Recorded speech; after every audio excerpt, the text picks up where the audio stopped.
Thanks for joining us for part 2 of the Fishbowl with Action Bronson. He is going to talk about figure skating. I didn't expect this to come up during this interview, but he knows a lot about figure skating. You talked about drugs just a minute ago. You talked about painkillers. So I didn't know that you were like I'm not addicted to painkillers. No. Okay. Gold's Gym guy. Back in your muscle bound, bodybuilder. Let's say I was on the verge of being muscle bound. So you weren't all the way muscle bound? I mean, I wasn't. I was jacked, but I wasn't ripped. Yeah, you were. Yeah. I was mass. Yeah. I was mass. You know, like the combine is what, 225? Yeah. Bench? Yeah. I would do that 35 times to 40 times. You know, like throwing it in the air almost, because we were stupid. What we were doing, that had nothing to do at that age. I was jabbing myself with all kinds of fucking Trembolone and... What's Trembolone? Trembolone, don't act like you don't know what that is. I swear I'm fucking with bro, you. and here's the thing. Sustanon and Winstrol. I know you heard of Winstrol. No. Winstrol is But you hadn't heard of Toradol. Yeah, I have. Which is, okay, it's a magic drug. That's the only way I play football. And there's also a magic drug called Dilaudid. Oh, I know Dilaudid. Yeah, so that's what I've taken before with the surgery, and it's kind of like shooting dope, I would imagine. You know, that warm feeling, and you're like, ah. Yeah. Even though you're really fucked up, it just makes you forget you're hurt. What's the shit that... heal you. What's the shit that, talking about surgery and anesthetics, like, the stuff they give you right before you go out, it's like... I can see why. Oh, yeah, of course. I don't want anywhere near it. No. I don't want to ever go through that shit again, you know, like... Injury is not cool. I hurt my knee. I had that plasma replacement shit.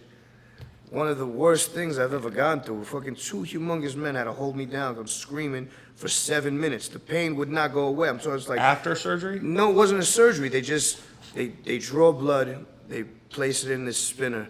It separates the plasma from the hemoglobin or whatever the fuck. Obviously. And then they extract the plasma and put it back into your knee. Yeah.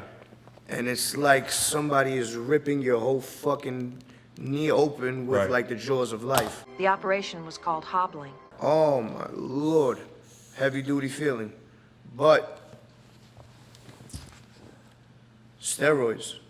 They were amazing, man. Yeah. It was like, you know, it was easy to sell, easy to use. Who even knows if I was shooting olive oil or not? Right. I could have been shooting fucking Cris Grow in my ass. Yeah, I don't want to, like, Who even knows? What area of town do you go to for steroids? What borough is the best borough for steroids? Is it Queens? Well, to be honest, it depends on the gym. You know, I was in a steroided gym. Yeah. You know, like, and then I went to another steroided gym in the Bronx where Victor Martinez, an IFBB pro, was like fucking jacked. I think he came in, he was like third in Mr. Olympia top for him. But he was, you know, from that area, and there was all kinds of shit going on over there. So it was just always readily available. Were you more angry on roids? Yeah. That shit's real. Of course it's real. So you're more aggressive, everything. Your balls shrink. Your dick gets a little bit bigger. Really? And then it reverses. So there is a positive. Then your balls hang and your dick's just there by accident. You know, it's like, what is this? Why did I do this to myself? The moment you're standing in the mirror and you're like, I look a little better. But I'm kicking my dog. My balls shrunk. I'm just like, I walk in the house. Definitely emo. You're emo. So you're emo. Yeah, there's emo situations. And I have emo tendencies anyway, so I don't want to fucking... Me too. Like, if I'm riding this wave, like, I don't want to do that, you know? Like, it's not worth just a little bit more mass. It's really not. I've learned that, and, you know, just push-ups and all that type of shit is better. In my career, I've always valued, like, staying clean, which, like, I got a dad bod, bro. Like, I'm a big guy with muscles, but, like, some of these motherfuckers in the league are just jacked, bro. Massive. And I've always had, like, you know, the white guy edge rusher dad bod, which I'm fine with. A little more technique, a little more effort. But I never wanted to cross that threshold where I took something. It's so risky in the league because you could take something that's not even banned and it can cloud the test, and then your legacy is ruined. Like, to me, you fail a test, people are always wondering, especially like the white underachiever guy. Like, if I get popped, like, they're all going to be like, well, he would have been nothing without steroids. And, you know, so I thought about HGH once coming off of injury. It crossed my mind for a second. I was at a real crossroads in my career, having my best years of my life. You know, 40 sacks, 4 years, IR 2 years in a row. Lost all my muscle, everything. And it crossed my mind, but I never could imagine doing it. Mushrooms or acid? What do you like better? You know, Acid's pretty amazing, but you can't turn that off. You can't really turn mushrooms off either, but I think the amount of time that they both affect you is pretty fucking next level. So I like to hit the DMT. I've never hit the DMT. Well, the DMT, 10 to 15 minutes of intensity, like tremendous, unbelievable, earth-shattering feelings. So it's quick. Universe-shattering. Well, you don't know if it's quick or not. You feel like it's forever. So dude, like, my thing about DMT is like, is it one of those drugs that like unlocks something in you that you don't want unlocked, like a Pandora's box? I don't know. I don't know if I have anything that I don't want unlocked. I want to unlock everything. It's like Mortal Kombat. You want to keep unlocking the characters and unlocking stages and shit like that. Unlock I want to keep Sub-Zero, unlocking, yeah. then Reptile, and then fucking Goro. Goro was sick, but my favorite was Raiden. Your ratings, he's shooting He lightning. was the man. goat. That character was based upon a character in Big Trouble in Little China.